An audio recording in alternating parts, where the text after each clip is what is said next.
Buenas noches, hoy es martes 30 de junio, son las 10:32 de la noche. Mi nombre es John Torres y este es el resumen de las noticias económicas del día de hoy. Saludamos a los que escuchan en este momento en vivo y a los que escuchan nuestro podcast en Spotify.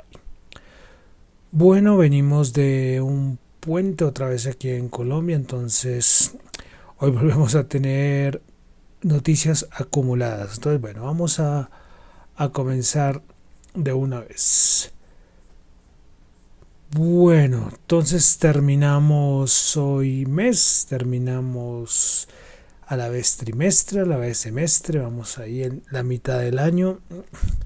Algunos les habrá ido bien, ojalá que a todos, a nivel de salud, porque bueno, tanta cosa que nos ha traído este año, ¿no? Y hasta ahora vamos en la mitad, ojalá este segundo semestre pues sea mucho mejor para todos.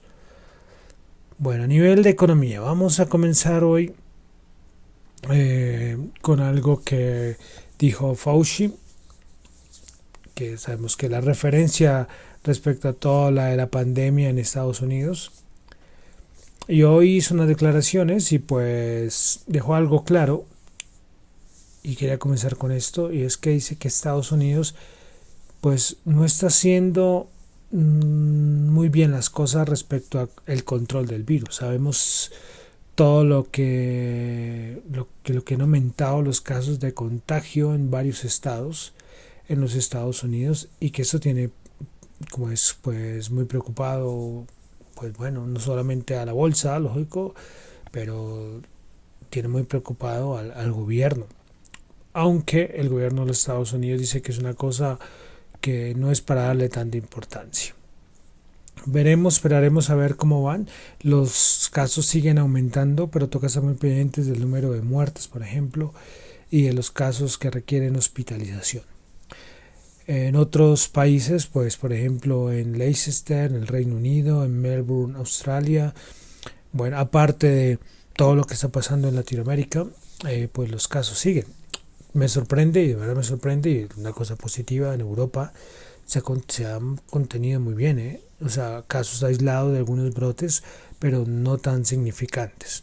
Pero quería comenzar con esto, que es una noticia de hoy, que Fauci dijo muchas cosas, y también lo de la vacuna para final de año o para principios del otro, pero me pareció curioso esto. Veremos a ver, los siguientes días van a ser claves. Yo en mi cuenta de Twitter cada rato coloco los datos porque siguen aumentando. Coloco datos de Colombia y coloco datos lógicamente de Estados Unidos. Aquí en Colombia, y el caso, por ejemplo, caso Bogotá y Atlántico, que son que más aumentan. Me preocupa es cuando aumentan más del 4%, o cuando los días que aumentan 6%. Menos mal, son días que aumentan 6, el siguiente día baja 4 o baja 3, casos como el de hoy. Pero en Estados Unidos es complicado, no sabemos, podemos hablar de una segunda oleada, bueno, no sé, por un momento pensé que sí, pero todavía no lo sabemos. En Colombia, por ejemplo, no sabemos cuándo terminó ni siquiera la primera. Acá esto es totalmente diferente, ¿no? El comportamiento del virus respecto a qué momento en qué momento se llegó al confinamiento es diferente en todos los países. Pero bueno, esto del virus que sigue siendo el pan de cada día, y lo que dijo aquí el presidente Duque, que en Colombia tenemos que aprender a vivir con el virus. Y eso lo han dicho en muchos lugares del mundo, y es lo que toca, es lo que toca. Pero bueno, pasamos a comenzar con datos de Europa. Hemos tenido ya datos del Producto Interno Bruto trimestral.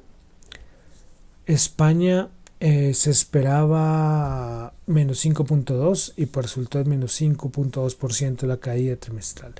Del Reino Unido, caída trimestral del Producto Interno Bruto, ¿no? Tanto España, el Reino Unido, se esperaba una caída al menos 2 y pues resultó una caída de menos 2.2%. Son caídas que ya perdí la referencia. Hay unas que dicen que son la peor en 20 años, en 30 años, que son las que toca seguir haciendo seguimiento. Tuvimos también dato de inflación en Francia.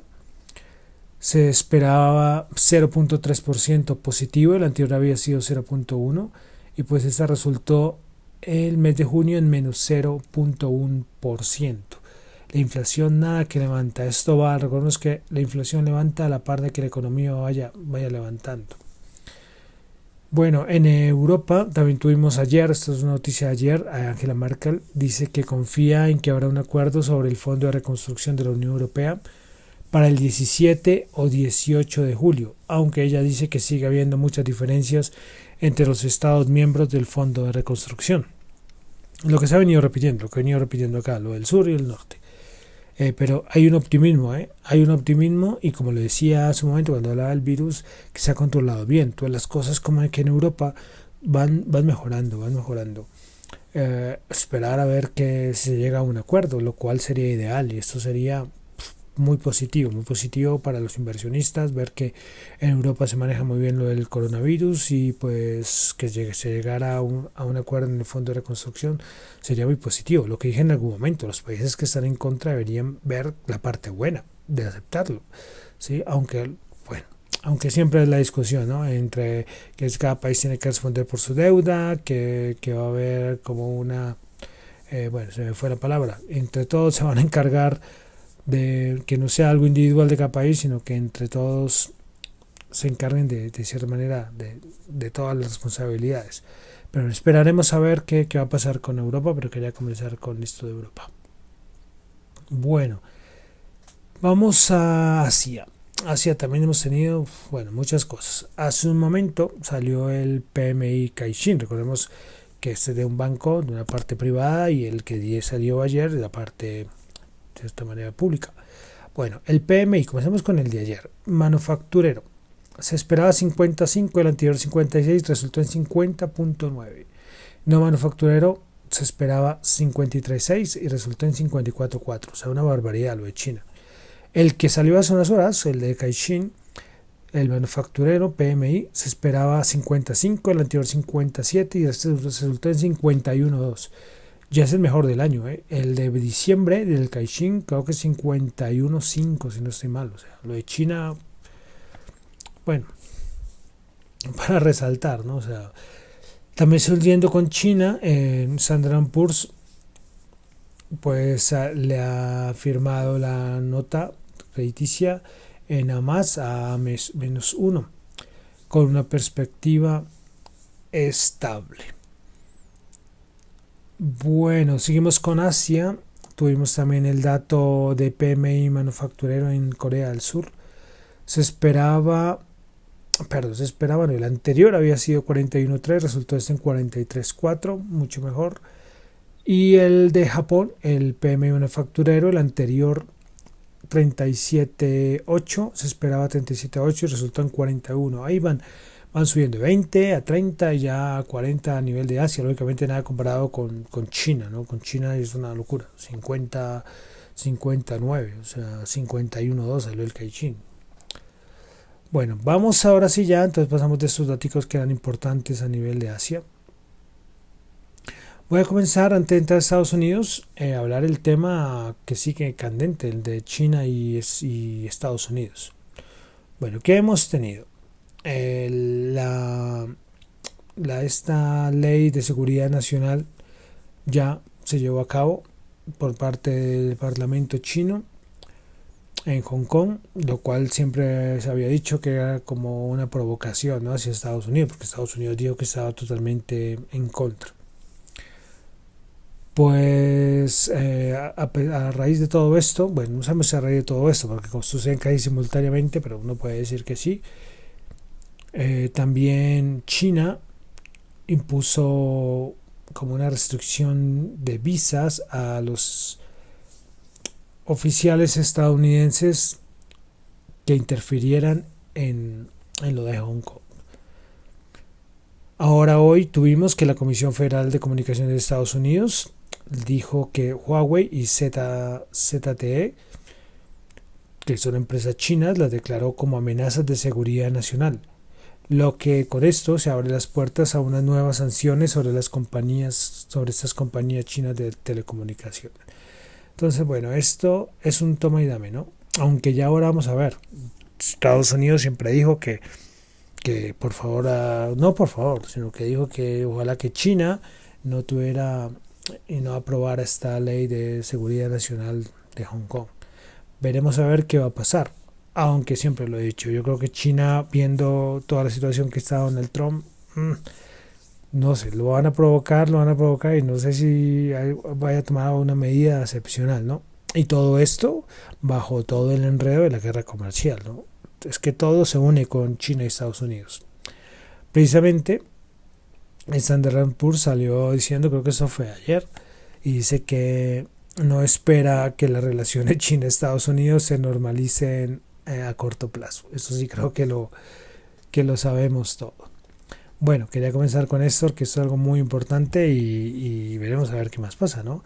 Hong Kong, guerra comercial, bueno, hay material, ¿no? Para entre China y Estados Unidos. Y sabiendo que, por ejemplo, China, como acabamos de leer, el PMI, los PMI de China, o sea, el contexto actual entre China y Estados Unidos para mí son diferentes. A nivel del virus, que en China son 5 casos diarios, una cosa que al fin nunca vamos a ver que es verdad o que es mentira, pero es una cosa, bueno, impresionante. Bueno, pasamos a Estados Unidos. Ya habíamos dicho que el 30 de junio Mnuchin y Powell pues iban a declarar, ¿no? Sobre su declaración. Ay, se me fue la paloma. ¿A dónde estás del Senado? Bueno, creo que sí. Bueno, entonces hoy tuvimos a Jerome Powell y a Mnuchin dando declaraciones, pero ayer también tuvimos otras declaraciones de Jerome Powell. Entonces vamos como a reunirlas, las principales.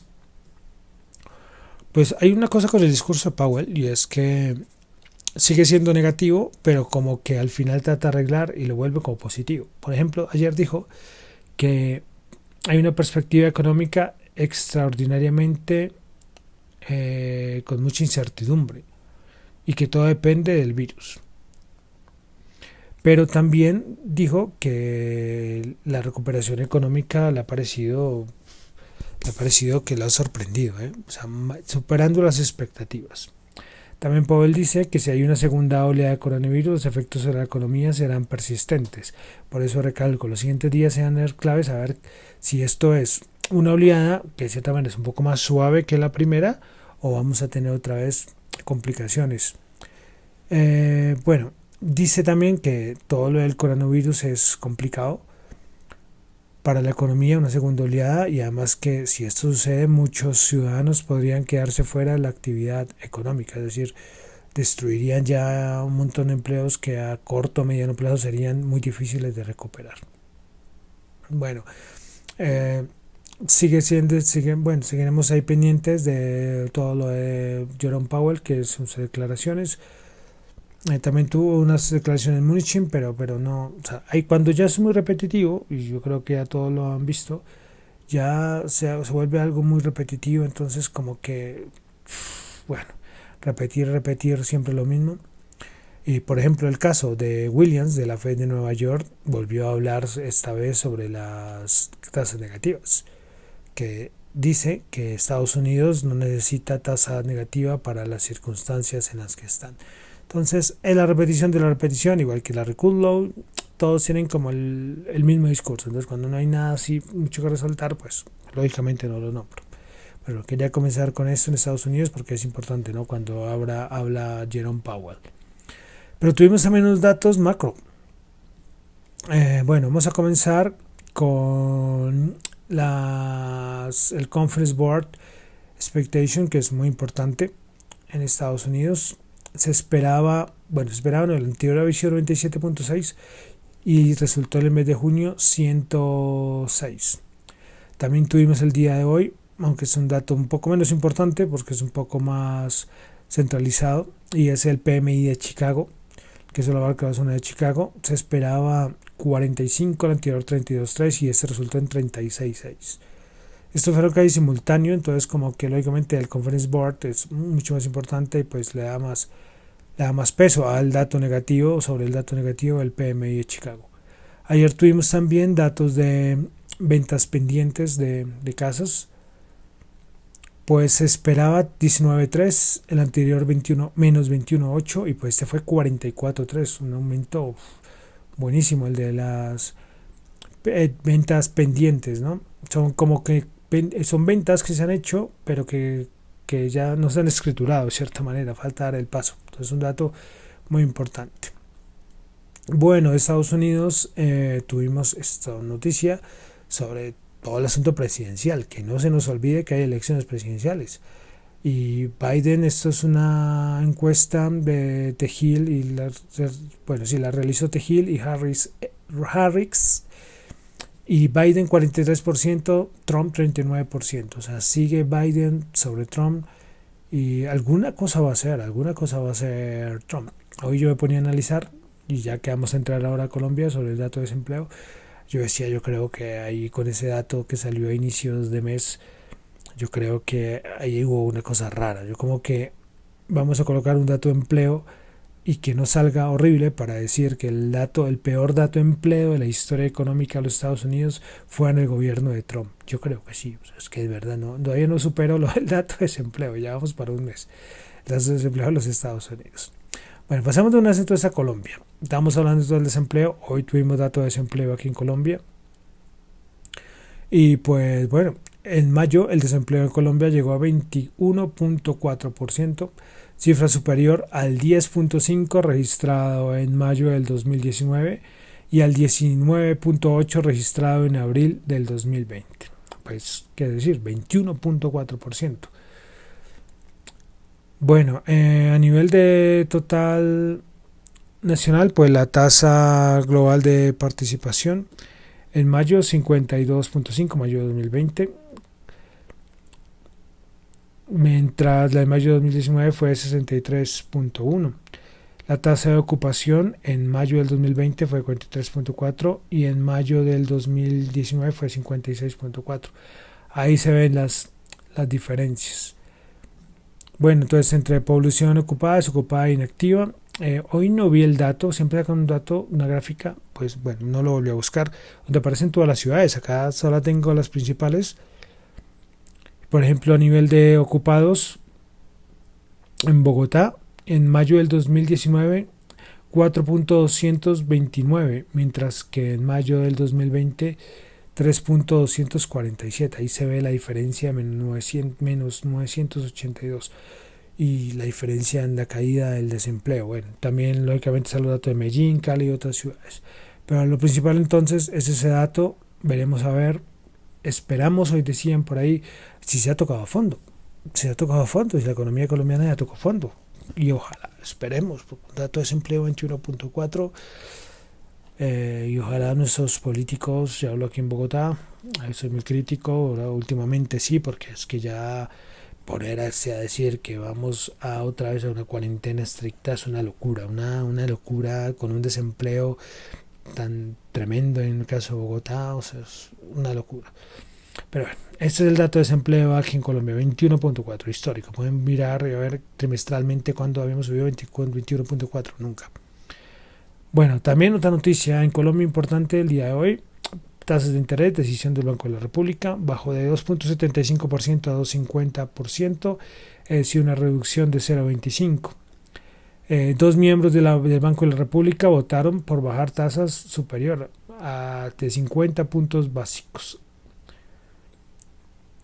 Y algo me pareció, fue en la declaración, no la he visto completa, toda la rueda de prensa que siempre se da después de decisión de tasas de interés del Banco de la República. Y es que el gerente del Banco de la República pues dijo que se podría tener ya y por un buen tiempo tasas negativas. Veremos que en todos los países están en esa discusión, ya que en Colombia se le está abriendo cada vez la oportunidad. Veremos a ver qué pasa en un corto, mediano plazo, porque cada mes están bajando tasas. Esta bajada de tasas es histórica también para Colombia, ¿no?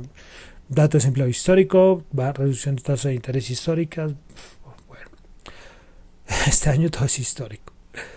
Bueno, también hoy tuvimos en Colombia una noticia importante. La agencia calificadora Moody's Investor Service pues la firmó la nota crediticia de Colombia en BA2, equivalente a BA en otras escalas, con perspectiva estable. Bueno, no sorprende porque yo entiendo, estas son las calificadoras de riesgo, pues bueno, solo voy a decir que que pues afirmó la nota crediticia. Ahí hacen todo un análisis de las cosas positivas a nivel macroeconómico de Colombia, pero con todo esto que está pasando, no sé, de verdad que esto de las agencias calificadoras a veces es un poco complicado.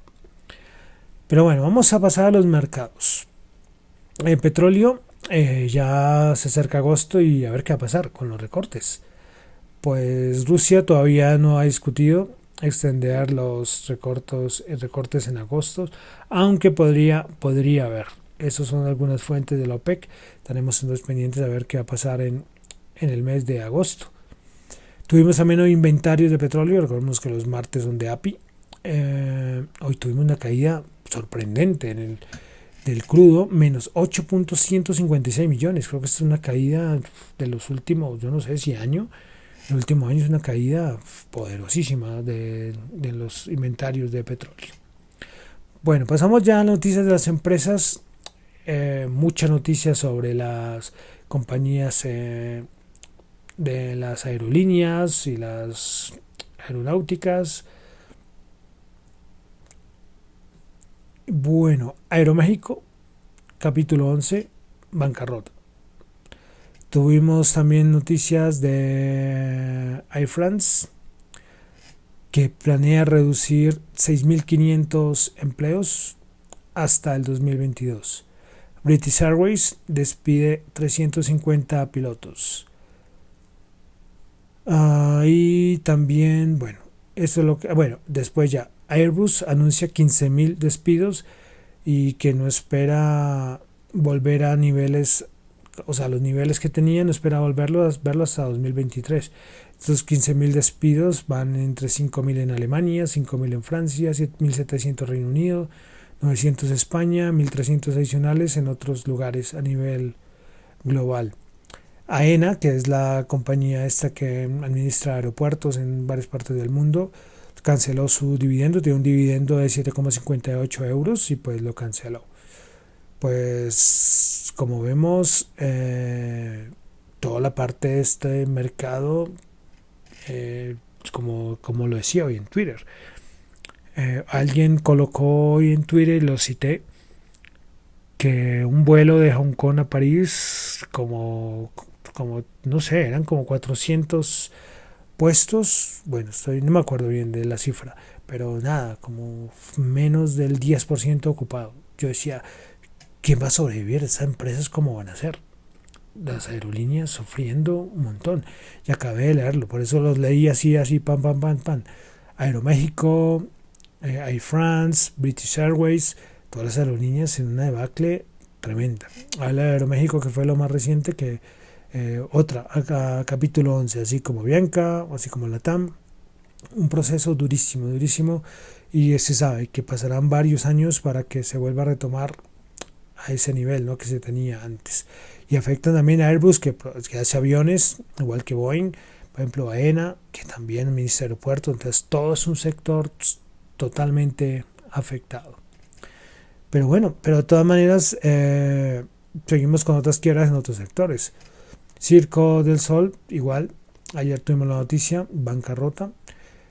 El Chesapeake Energy, que es la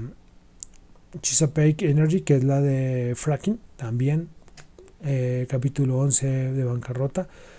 También aquí no es capítulo 11, pero aquí una empresa que es muy conocida en todo Colombia, que vende productos como panadería, que es Tostado. También igual se asumió a la ley de reestructuración, como la ley de bancarrota que tiene en Estados Unidos. O sea, todo es unas caídas tras de una, tras de otra. Yo todos los días coloco la del día de hoy, es una tras otra. Es impresionante esto que estamos viviendo, ¿no?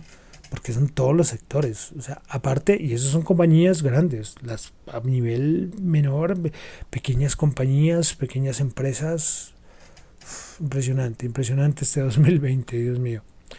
Bueno, antes de entrar entonces a los indicadores, quería nombrar una cosita, y es que BlackRock, pues ayer dio dos opiniones diciendo que como que le bajaba la downgrades, se me olvidó la traducción de la palabra,